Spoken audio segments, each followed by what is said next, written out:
Hi, this is your Yo-Yo Sam. Welcome to my channel. To all subscribers and non-subscribers, you are very much welcome. And if you have any comment, just go to the comment section of my channel. And thank you very much. Come on, let's go. Let's bolt in.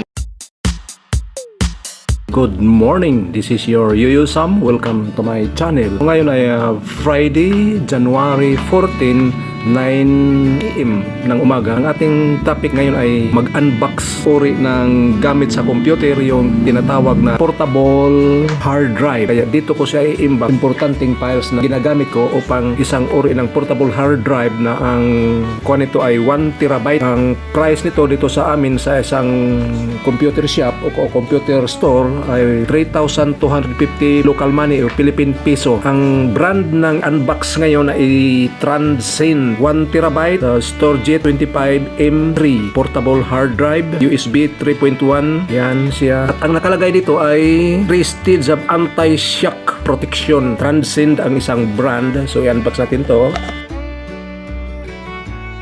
Ito siyang portable hard drive. Yan, Transcend 1 terabyte kulay brown. Mayroon siyang green. Ito yung USB. Ito sa computer, ito yung isa, mayroon siyang slot, kaya hindi talaga magkabaliktaran. Ito yung mga pamphlets niya na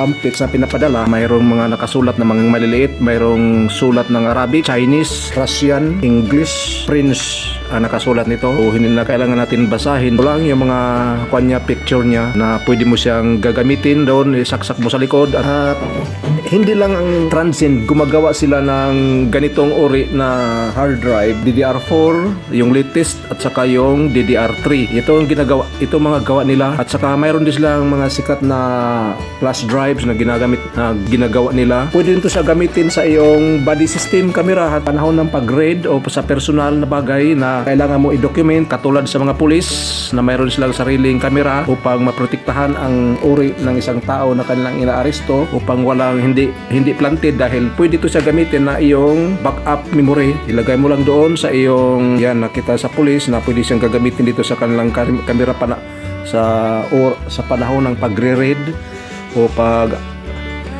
pick up o pag-arrest ng isang tao. Pwede siyang gamitin sa body camera.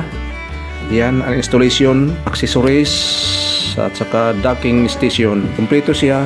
Pwede siyang gagamitin na itong hard drive. Pero yung camera, iba naman yun ang bibilhin mo. Basta ito lang hard drive, compatible siya doon sa mga ganyang uri ng body camera. Itong Transcend, ito siya ay uri ng 3 stages of shock proof materials. Kahit shockproof materials to siya, hindi mo to siya kailangan abusuhin, hindi mo siya laging ihuhulog. Iingatan mo talaga to siya na hindi mauuntog o mahulog upang maiwasan ang madaling pagkasira, hindi makaabot sa kanyang warranty. Kasi kung kahit ano pang bagay na matibay, kung palagi mo siyang inaabuso, ay masisira talaga.